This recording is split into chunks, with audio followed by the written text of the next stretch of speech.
hello. I didn't see you there behind my massive stack of books. Hello and welcome back to my channel, Simply Living Suffolk. Simple Living Suffolk. I should remember the name of my own channel. Hello, it's nice to see you all 10 of you again. I am going to do a haul of all of the books that I've got so far for my birthday. And it's 10. That's loads. I'm expecting another 2 because I'm going for a day trip with my friend to buy books and pick the books I want. But these are the ones I've got so far. And that includes 3 books from my boyfriend, 3 books that I got with a £30 Waterstones voucher from my boyfriend's parents, and 4 books that I got from the works with £10 that I got from his grandma. Is my fringe really outgrown? I need to trim it? Yes. Am I going to? Probably at some point. You're also propped on the windowsill, so if I look distracted, it's probably because I'm looking out the window. So, without further ado, let's get going. The first book I'm going to talk to you about is John Le Carre's Call for the Dead. This is a series that my boyfriend, or an author my boyfriend really enjoys. So he got it for me as one of my birthday presents, as a chance for me to like try and get into it, and he thinks I'll enjoy it. This is the first of the George Smiley books, which is like following George Smiley, a spy, doing spy stuff. My boyfriend and I have recently watched a Spy Among Friends, which I think was on ITV, and followed MI5 and SIS, MI6, and like finding a spy, and it was really good. And we discovered we both like spy books, so he got this for me for my birthday. It's a modern classic, and it's only 149 pages, so I think I can get through this quite quickly. We'll see when I actually get to it. And interestingly, I actually saw the most recent John Le Carre book, which I think is written by his son, Nick Harkaway, if I've written that right, called Carla's Choice, which is also a George Smiley book, and that's only just come out like this month, I think, which I actually considered getting my boyfriend for his Christmas present. So if he's watching this, he's got a spoiler, but I didn't buy it because I thought maybe one of his family members would. Anyway, so that's the first one. The second one is Alexandre Dumas, The Count of Monte Cristo. So this one was on my TBR. So my boyfriend sneakily went onto my Storygraph TBR to try and work out what on there I owned and what I didn't own. And he correctly guessed that I didn't own this one. I saw a booktuber recommend it. Now, can I remember who recommended it? No. I think it might have been maybe Emmy, who is a booktuber in Canada, but I might be wrong. Anyway, so apparently it's a really good classic, so I thought, oh, I'll read that. I don't think I knew it was this size. It's over 1,200 pages long, which I'm going to read it, but I think it might be a while before I get to reading this. I may as well have read War and Peace or Crime and Punishment. I think both or either of those is long. I don't know. Anyway, it's a Penguin classic, and it's about wrongful imprisonment and getting like retribution, getting revenge, and it's based on a true story, which I thought was quite interesting. So I'm up for that. Bear with me, I'm just going to turn the page of my notes. Next one. So this one is Bookshops and Bone Dust by Travis Baldry. Now, the funny thing about this is, so this is another one for my boyfriend, and originally he got me Legends and Lattes, which is the first of the series. However, I actually have already read that. So we went and exchanged it for the second one in the series, which I really wanted to read. It's like cozy fantasy. The first one was like low stakes cozy fantasy, and I absolutely adored it. It was just really like cozy. I've said cozy too many times. Really nice, enjoyable, like didn't have to, no stress, you know when you read like Sarah J Maas, like Throne of Glass series, and you're like crying and having heart palpitations. It's not like that, which is nice. I think this is a prequel because it looks like it's about the same person, Viv, and I did have a quick look and it's shown as number 0 in the series, so I think it's a prequel. And it seems like basically the main character is injured during her mercenary job and so needs to rest and recuperate, and while doing so she works in a bookshop. I love books about books, and you're going to see that as we go through these because there's a lot of books about books. Okay, so that's all the books from my boyfriend, and then we move on to the 3 that I bought from Waterstones with the voucher I got. So first of all, I bought Radcliffe Hall's The Well of Loneliness. So this is another modern classic. It's not that modern. This is another modern classic, and I learned about it at uni. I'm doing a master's degree in gender and sexuality studies. I don't know if I've mentioned that already.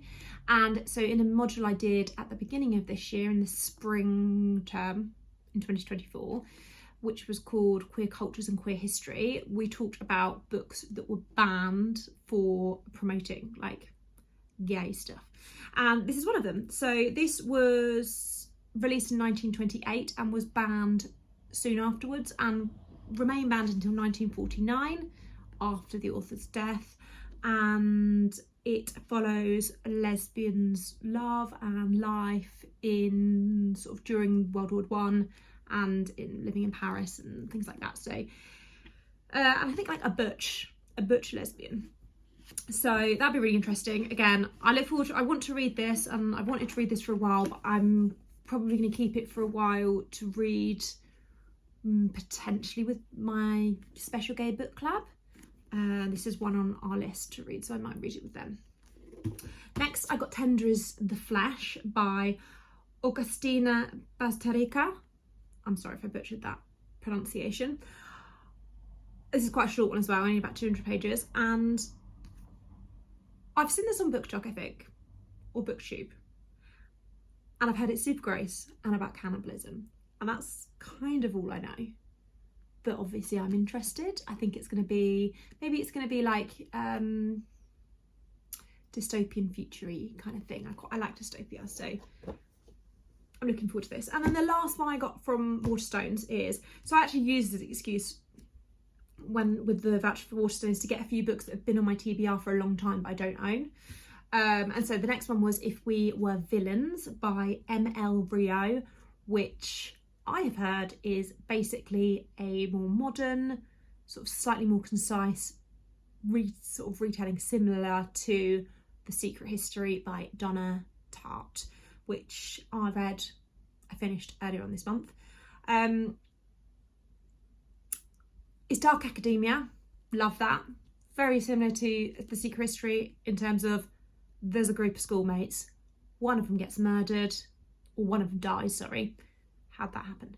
And I think I'd really enjoy this as well. And I mean, I don't know why I keep saying I think I really enjoy this, because why would I buy books if I didn't think I'd enjoy them? So that's that one. Now, they are all like the kind of highbrow ones that I've actually wanted for a long time, and like we'll get to eventually. Now let's move on to the books I bought from the works. I bought 4 books for £10. It was 3 for £6 and then another one was £4 on its own. You can get loads from the works, and they are all trash rom-coms, I think. And honestly, of all of the highbrow books, I think realistically it's the trash rom-coms I'm going to read immediately. Primarily because a lot of them are like quite seasonal, as you'll see. Here we go. Christmas at the Cat Cafe by Jessica Redland. It's Christmas, she's got an inheritance, so she's gone to open a cat cafe and then her boyfriend leaves her. What happens? Can the magic of Christmas save her broken heart? And on the back it says, there's a Pawsome new business opening. It got me at saying Pawsome instead of awesome.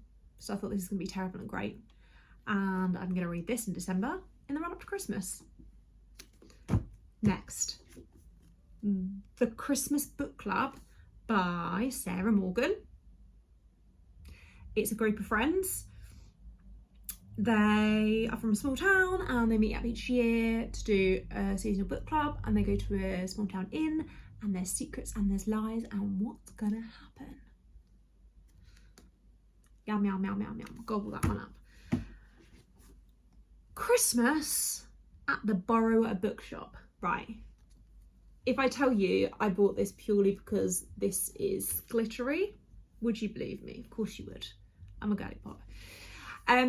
So another one about, what did I say Christmas at the Borrow a Bookshop? Did I know? I don't know if I read that right. Anyway, by Kylie Dunbar. I don't think I told you that either. I did that really, but I got too excited about the glitter that I didn't actually tell you the proper name or anything. So basically it's a quirky village community and a grumpy man and a lady comes. I think it's just going to be very much grumpy sunshine in a bookshop. Right up my street. Right up my street. So that's that. And then the last one is The Story Collector, which is written by Evie Woods. I'm holding it right in front of my mouth, that's unhelpful. And so this is the fourth book of the 10 that is about books, which might be a bit extreme. But this is set in Ireland. So I've read quite a few books set in Ireland recently. I read Sunburn, that was set in Ireland, and other ones. My mind has obviously, oh, Beautiful World, Where Are You? I've just read that and that was set in Ireland. Yeah, my mind went completely blank. I'm pretty sure I've read other ones that have been set in Ireland recently as well, like quite a lot of them. And I've just done an Irish history module at university as well in the summer term. So like, it feels like very much everything's Ireland at the moment. But this one, it sounds quite interesting because it's about books, but it's about translating fairy stories. So it's like a story about a translator, and it kind of covers, it's like a time lapse story. I think it seems like there's parts of it that are 100 years ago and parts of it that are modern day. So it sounds quite interesting. So that's that. That's all my many books. I've got loads. So my attempt to read all of the TBR of stuff I have in the house is going really badly, because look at me with all of these books that now added to my TBR, and that maybe I'm going to do an unhaul. Maybe in the next few weeks I'll do an unhaul video of some that I've decided to get rid of. Not these new ones, but some old ones that maybe I don't want anymore, that I don't think I'm ever going to read, or that I've DNF'd. That's a choice. Anyway, that's a point for another story. I hope you've enjoyed my book haul, massive book haul. Like and subscribe if you have, and I'll see you next week.